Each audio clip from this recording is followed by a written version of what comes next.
The National Treasury's plan is to list KPC on the Nairobi's Securities Exchange, a move it says will attract private investment, strengthen governance and widen ownership. But the figure tabled by CS Wandayi drew fire from MPs, who noted it excluded the company's assets valuation report. For them, it's a glaring omission that undermines transparency on a deal involving one of Kenya's most lucrative state corporations. Does not include the value of the assets of the KPRL. Okay? And Thank you very much. And again, to add, Honorable Chair. So what we are saying is that as people's representative, we want to see that valuation before we make a decision.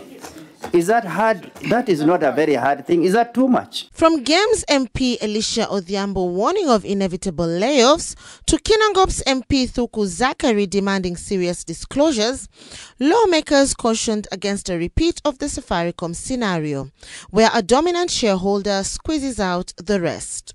Their concern is not just about the sale, but who exactly the buyers will be, and what it means once the government surrenders its 51% control. It's stress. Somebody needs to think about how do you talk to them, how do you have a conversation so that this process is seamless. Because the information out here is being released by your staff. They don't want this privatization. That's the truth. I'm telling what they cannot tell you. They'll smile at you, but they know. You're throwing them under the bus. The elephant in the room was addressed, with MPs calling the 120.7 billion shillings valuation figure incomplete, since it leaves out assets. Others warned that per the law, valuation must be done before privatization and not after. The message to the CS was clear.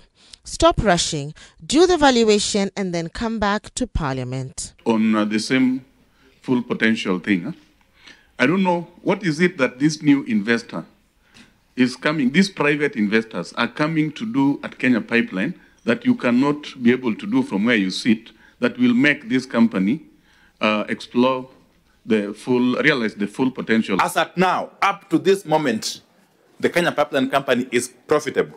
But I want to add a rider to that, Honorable Chairs, is that even though the Kenya Pipeline Company has remained profitable for the last number of years, in our view, its full potential has not yet been exploited. But the Energy CS stood his ground, assuring that assets will be factored in during a full evaluation process and that the government will retain 35% of the shares, making it the largest single shareholder. He urged MPs not to halt the process, arguing that nothing would be overlooked. Let's not refer to Mheshimiwa Mbadi. Actually, I'm saying that the position of the government is that it will retain that 5% of the shares. Shareholder matrix, that will again be determined by the Commission as it undertakes the process. That cautious approach is in stark contrast to remarks by CS John Mbadi yesterday, urging Parliament to move as quickly as possible on the privatization, citing complete reports. For some MPs, the speed raises a bigger question. Is this about public interest or private gain? Members? A deadline now looms. The Ministry of Energy has until close of business tomorrow to submit a comprehensive public participation report. What happens next may hinge on whether valuation gaps and shareholder concerns are resolved or whether the rush to sell continues. You cannot say that employees are not going to lose jobs. Fatma Chidagaya, K24, Nairobi.